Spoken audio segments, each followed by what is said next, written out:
Maraming salamat mga ka-Pilipino and thank you very much. Once again, isang karangalan ng Utusa.tv na ipapasyal ko kayo sa iba't ibang bahagi ng Amerika.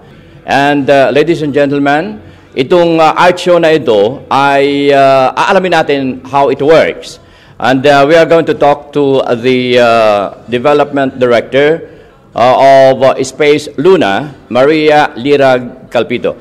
The artist of all the murals and paintings in the gallery is by the name of Franz. It's a very, very proud moment for Space Luna to have him here, have Hobby Arts here, supporting each other, supporting creativity, supporting artists. I'm very happy to introduce Franz and Apollo Victoria and Kusela, who are also members of Hobby Arts. They're a collective. And so I think I'll let them talk a little more about what their cause is and their organization and what the artwork is about. Unahin natin si Franz D.G. na ito ang ginagamit mong pangalan sa iyong mga artworks, right? Opo, magtatagalog na lang ako para represent. Yeah, at saka kahit magpalipit-palipitan tayo rito, dahil palipit naman ako mag-English, di palipit ka mag-Tagalog, kaya magpalipitan tayong dalawa dito, magkiskisan tayo dito kung gusto niyo. Okay yan. Ano ang iyong pinagkakaabalahan bukod tangi dito sa mga ginagawa mong ito? Ito ba ang livelihood mo ngayon or ito ay dito mo i-express lamang ang iyong damdamin? Ngayon, ina-express ko lahat ang damdamin ko sa through art. Mm-hmm. But of course, minsan na meron akong work sa comic book. I'm a comic book illustrator as well. So, pero mas maano yung ang malapit ang damdamin ko sa pagdodrawing ng pagpapakita ng nangyayari sa Pilipinas. Apollo, kumusta ka? Kumusta po? Ito ay pangalawa na namin pag-meet ito eh. Nagpunta siya sa studio, pero abalang-abala kami noon, kaya hindi namin napag-usapan ang hinggil dito sa napakaganda nilang mga proyekto.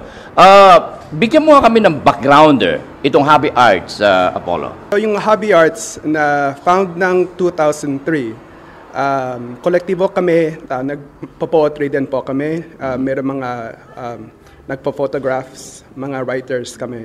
So the pieces that we do, it's for to help educate our community about issues going on in the Philippines, because there's a lot of things that are not being covered on the news about the Philippines, and we want to share the richness of the culture and also the history that is so lacking that they teach here in the U.S. Because we feel that even though we are here in the U.S., we should be connected to our culture, and then also share that with other people, Filipinos and non-Filipinos. Ano ang grupo na iyong nire-represent ngayon? Ako po ay member ng Bayan USA. Ako po yung National Vice Chairperson ng Bayan USA. And also, I'm a member of the International League of People Struggles.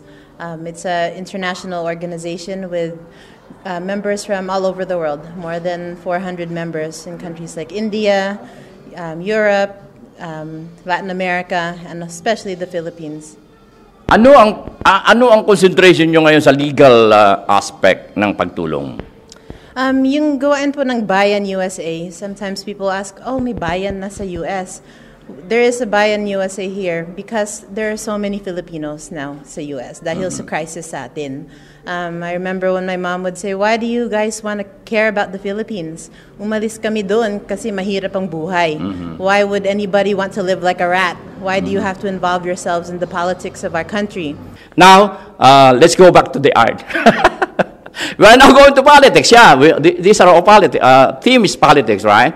Because this is where we go. All right. Do you paint also, Cosile? No, I wish I could paint. Congratulations to France and to Hobby Arts for this beautiful exhibit. Actually, when you talk about art, it was art that got me into politics. Yeah. When I was in San Francisco during my freshman year of college, I went to a play at Bindlestiff theater or studio, and there was yung kiskisan between children and parents was played out, And hearing something performed in Tagalog really had me curious, wanting to know more about my parents' native language, and then wanting to know more about where my parents come from, which got me to looking into history. Nais kong ibigay sa inyo ang hula hook number 10. Ito ay sa real time natin sasagutin. Ano sa Tagalog, work, then live? Ano sa Tagalog ng work, then live? Mga Kapilipino, thank you very much. Good luck sa inyong art show. Mabuhay po.